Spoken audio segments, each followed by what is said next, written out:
Goddag og velkommen til min opgave om cystisk fibrose. Cystisk fibrose er en recessiv nedarvelig sygdom.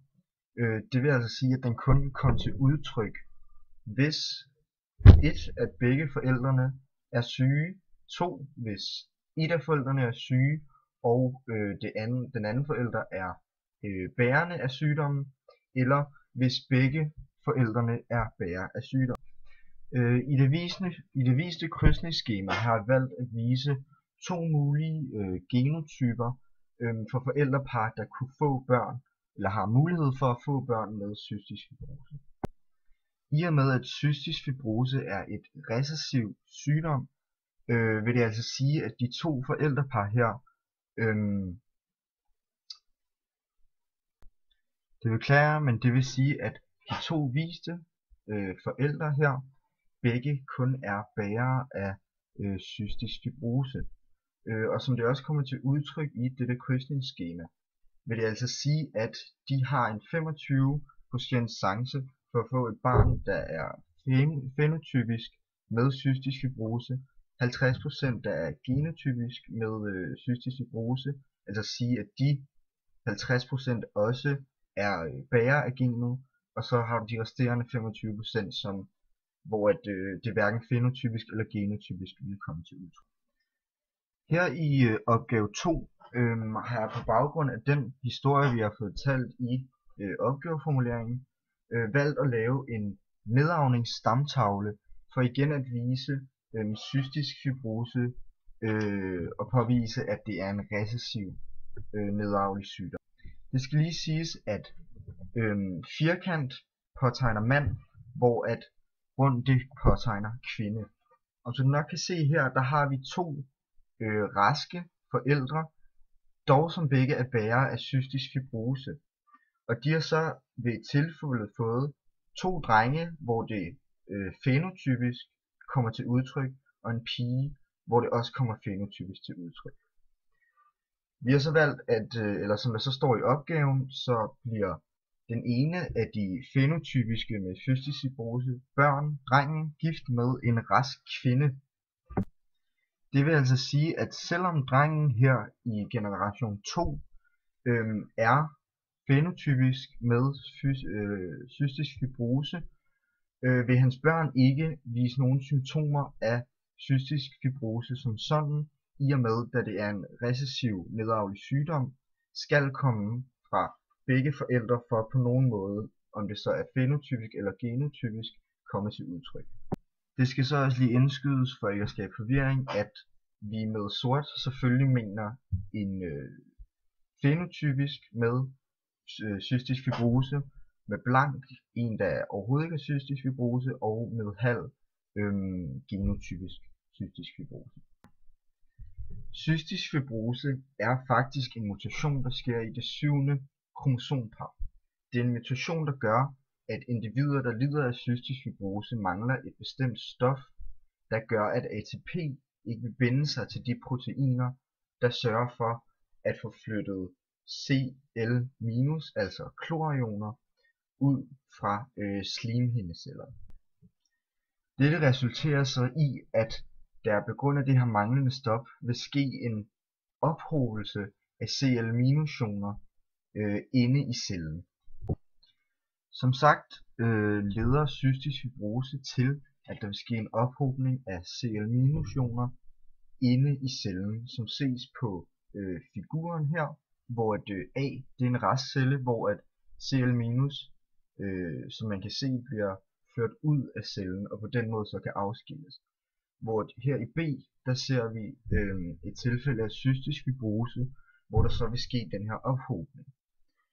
I og med at der vil ske den her ophobning af Cl-, får de her Cl- lov til at ligge mere eller mindre i fred.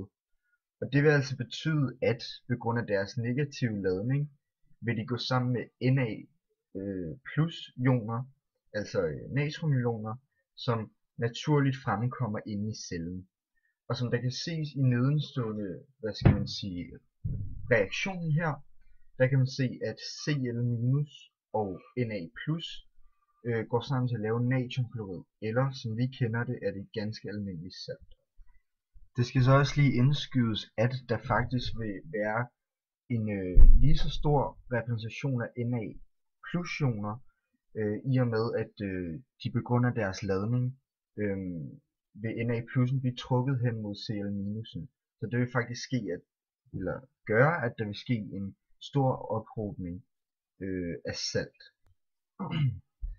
På grund af den høje koncentration af salt, der nu vil være inde i cellen, vil der igennem naturlig osmose ske det, at vandet vil strømme ind i cellen for at prøve at udligne de to koncentrationer, der er henholdsvis ude og inden for cellen. Det vil altså sige, at meget af det her salt, igen for at igennem osmose at skabe en mere balance i de her to koncentrationer, vil vandet altså også trække saltet inden for cellen ud fra cellen, hvilket så kan påvirke alle de væsker og sekreter og slime, som vi har ude for cellerne, og på den måde så have en stor virkning på hele resten af kroppen. På grund af det høje saltindhold vil det resultere i, at der vil ophobe sig en masse sejt slim i kroppen.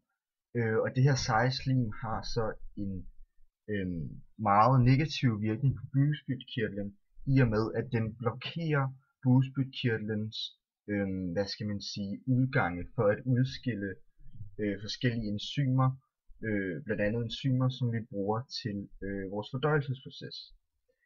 Og i og med at vi så ikke får de her enzymer ud af bugspytkirtlen til vores fordøjelsesproces,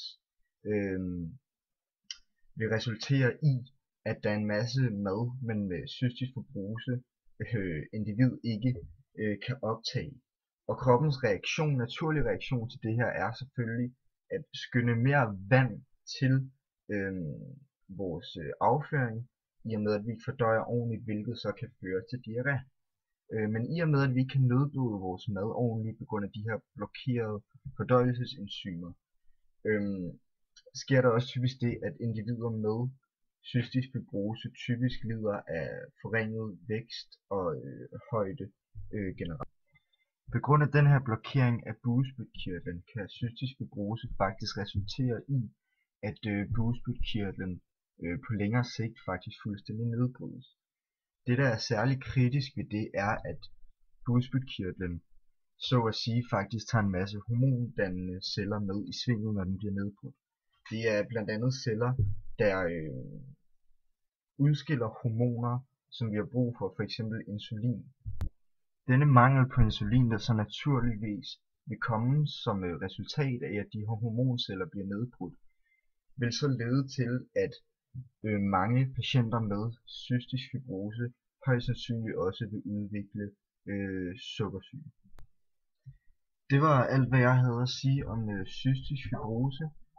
Og det skal så lige indskydes, at det ikke er et tilfælde, men at mig, Anders Greve og Frederik Holmsted har valgt at lave de to første figurer her sammen, bare hvis du synes det virkede en smule mistænkeligt. Tak skal du have.